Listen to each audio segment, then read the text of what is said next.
CM అయ్యాక కూడా తన మీద రేవంత్ రెడ్డికి ఫ్రస్ట్రేషన్ ఉందని బీఆర్ఎస్ వర్కింగ్ ప్రెసిడెంట్ మాజీ మంత్రి కేటీఆర్ అన్నారు. సీఎం ఏం మాట్లాడుతున్నారో కూడా ఆయనకు అర్థం కావడం లేదని ఆరోపించారు. జాతీయ ప్రాజెక్టులు కూడా అదానికి బీఆర్ఎస్ ఇచ్చిందని ఇష్టం వచ్చినట్లుగా మాట్లాడుతున్నారని ధ్వజమెత్తారు. జాతీయ ప్రాజెక్టులకు రాష్ట్ర ప్రభుత్వం ఎక్కడైనా టెండర్లు పిలుస్తుందా అని ప్రశ్నించారు. ఏది పడితే అది మాట్లాడితే భగవద్గీత శ్లోకాలు అయిపోవని సీరియస్ అయ్యారు కేటీఆర్. పోతే పర్వాలేదు, కానీ 8 మంది బీజేపీ ఎంపీలు తెచ్చింది 8 రూపాయలు తేలే. 28 సార్లు ముఖ్యమంత్రి పోయి 28 రూపాయలు కూడా తేలే. పైసలు బొక్క, ఫ్లైట్ ఖర్చులు బొక్క తప్ప ఏం లేదు రాష్ట్రానికి. 28 సార్లు పోయినావు, నీ సొంత ఖర్చులతో పోతే పో, ఎవడొద్దన్నాడు? ఓం బిర్లా పెళ్లికో లేకపోతే లేకపోతే ఇంకో పేరెంటానికో ఇంకొకటికో మేమెందుకు వద్దంటాం. కానీ రాష్ట్ర ప్రజల సంపద, నువ్వు ప్రతిసారి ఎక్కే విమానం, దిగే విమానం, స్పెషల్ ఫ్లైట్లు ఏవైతున్నాయో అది రాష్ట్ర ప్రజల పైసలు. కనీసం పెట్టిన పెట్టుబడన పడతలు కావన్నా వద్దా? 28 సార్లు పోతే ఒక్కొక్క ట్రిప్ కనీసం ఈయన మహానుభావుడు పెద్ద మళ్ళీ బృందం పోసుకొని పోవాలి, మళ్ళాడ బీజేపీలతో అర్ధరాత్రి సమావేశాలు చేయాలి. దానికి అడ్డగోలు ఖర్చు అవుతుంది. ఆ మాత్రం పడతలన్న కావాలన్నా? అవుతుందా?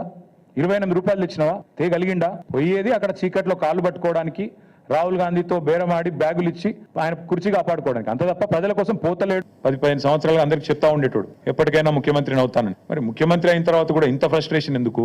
ముఖ్యమంత్రి అయిన తర్వాత కూడా రోజు కేసీఆర్ని తిట్టుడెందుకు? ముఖ్యమంత్రి అయిన తర్వాత కూడా రోజు మా మీద ఏడుపులు ఎందుకు? కావాల్సిన పదవి వచ్చింది, కావాల్సినంత దోపిడీ జరుగుతానే ఉంది నీకు నిరాటంకంగా.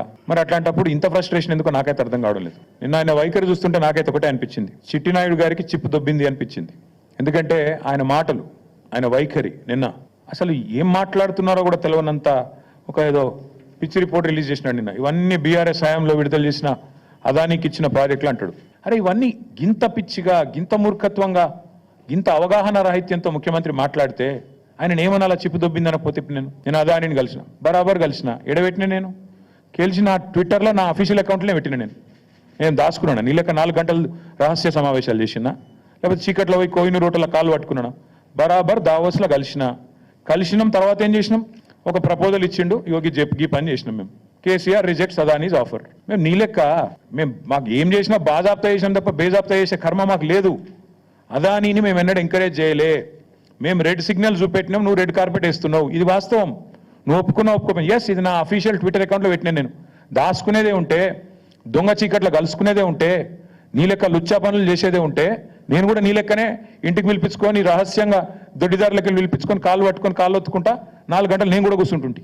కానీ నీలాగా నాకు చిల్లర పనులు చేసే అలవాటు లేదు. నువ్వు తిట్టున్నా, నువ్వు నాకేం ఫరక పడది. ఓ తిడుతున్నావు, తెల్లారు లేస్తే సైకో, నేను సైకో అనట. మరి నువ్వేంది సాడిస్టువా? ప్రజలను కొండారెడ్డిపల్లిలో, నేను నాకు తెలియక అడుగుతా, కొండారెడ్డిపల్లి నీ సొంతూరు. నీ సొంతూరులో ఒక 85 ఏళ్ళ పెద్ద మనిషి సాయిరెడ్డి గారు, మాజీ సర్పంచ్, నీకోసం పనిచేసిండు మొన్న ఎలక్షన్లో. నీ ఫోటో ఇక్కడ గుండె మీద బ్యాడ్జ్ మీద పెట్టుకుని పాప నీకోసం తిరిగిండు పెద్ద మనిషి. గాయన ఇంటికి అడ్డంగా గోడ కడతారు ఎవడని నాకు అర్థం కాదు.